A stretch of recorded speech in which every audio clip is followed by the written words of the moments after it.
Well, in this video we are going through the basic features of Hoofbook service. So I'm logging as a demo user.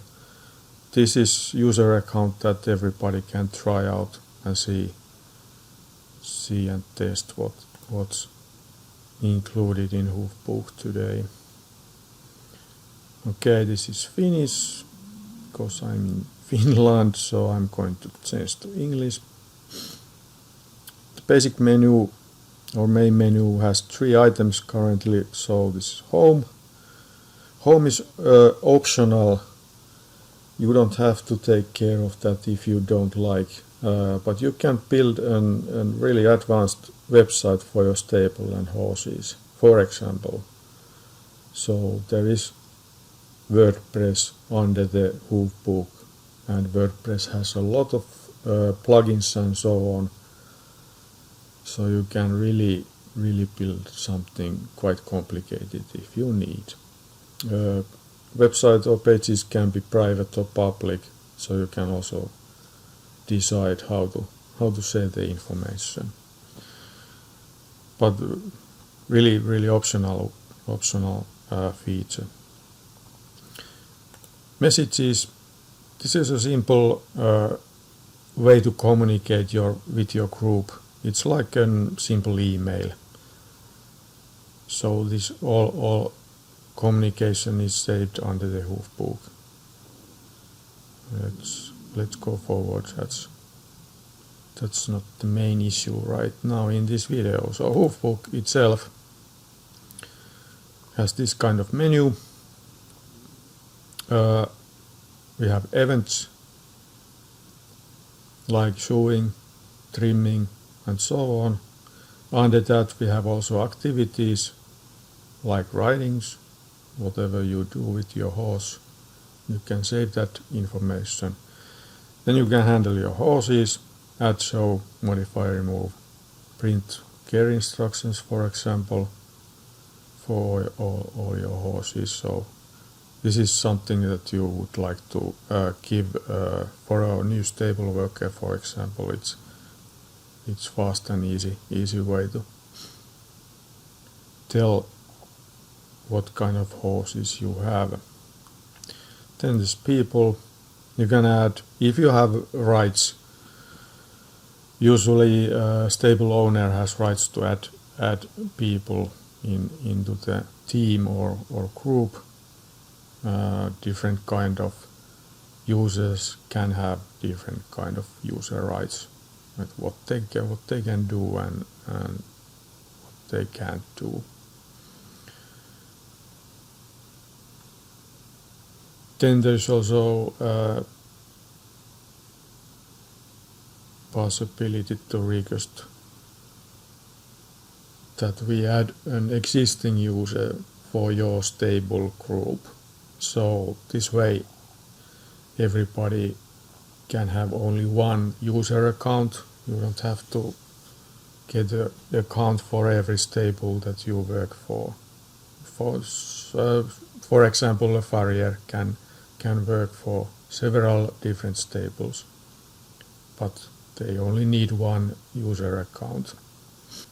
Then there is other MISC stuff like reports, contacting our support, and stable information. Let's see what's under there. Address, contact person, contact information, so on. Basic information. I'm probably going to add some kind of map function there as well, so it's easy to find a stable. But let's see the basic features. The most important features. Add event. And we choose horse. We have a couple examples here. What kind of event we have? Well, basic showing today, or it was already done yesterday. Using stand was okay. Erk is a peaceful, calmful horse, no seducing. Shoe type and shoe size, these are values that are saved to the horse information as well, and this form is reading those default values. So usually Erkki is using natural balance shoes and shoe size is 1, but you can always change it here if you need. If something else is used this time. Winter is pretty much going away here in Finland, so no studs anymore. We are going to shoe around. No snow pads anymore, and expenses for the farrier. Then we can add additional information here, and in this demo we don't have the photo feature here, so we can actually add photos as well, but I have disabled in this demo. And submit. Event saved. Then we can check how it looks here. So modify, remove events.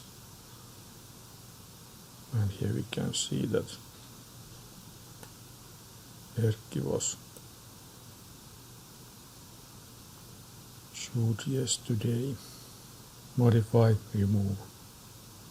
We can also export this list to a file that we can open for or inside Excel, for example. We can make a search to the events, and then of course we can order sewing or trimming or something like that. Horse, farrier's email. Of course we can use several different farriers if we need. This is basic information that is again read from the horse's information. So usually Erkki has 8 weeks between shoeing, but and this date is calculated to go forward 8 weeks, but we can change this if we are in a hurry in that day or something like that, and of course what time we would like to farrier to come. Additional information and submit. So this form information goes to the farrier as well, of course. So he knows that okay, we would like to have a showing in that time. Activities.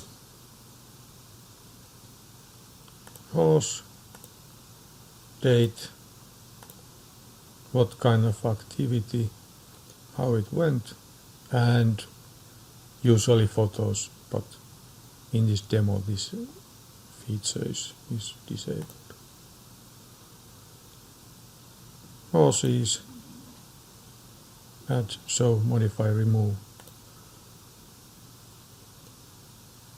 Little bit basic information about the horse. Calling name, default shoe type, default shoe size, default time between showings or trimmings. Is it okay to use stand or must be seduced, and so on.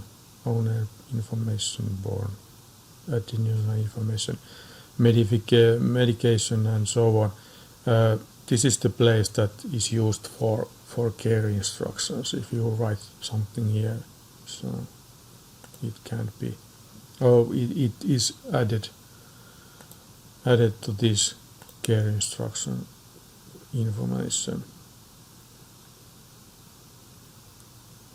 This is easy to print to a new stable worker. Then there's people. You can add different kind of people to your stable group. And when you are, well, it depends who you are. If you are stable or horse owner, then you have the rights to add other workers and people to the group. This is the default way that Hoofbook is working. everything is customizable, so it's not a problem. If you need something totally different, it's possible usually to do that.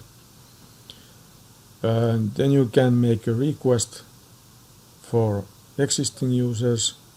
So for example, Farrier is working for another stable and has an account for Hoofbook already, so Farrier doesn't have to make another or request another user account because he's also working for you. But we can add the existing user to your group, and that way the user has only in every case only one user account. Then MISC features, reports, contacting support, stable information.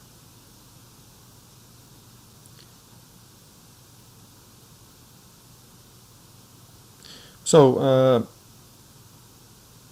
the main idea, the coolest thing in Hoofbook, I think is that it's very flexible. If you want to build a really simple menu or really advanced, it's probably possible, and it's quite fast, efficient, not very expensive, because most of the stuff can be done without any programming. Okay, thank you.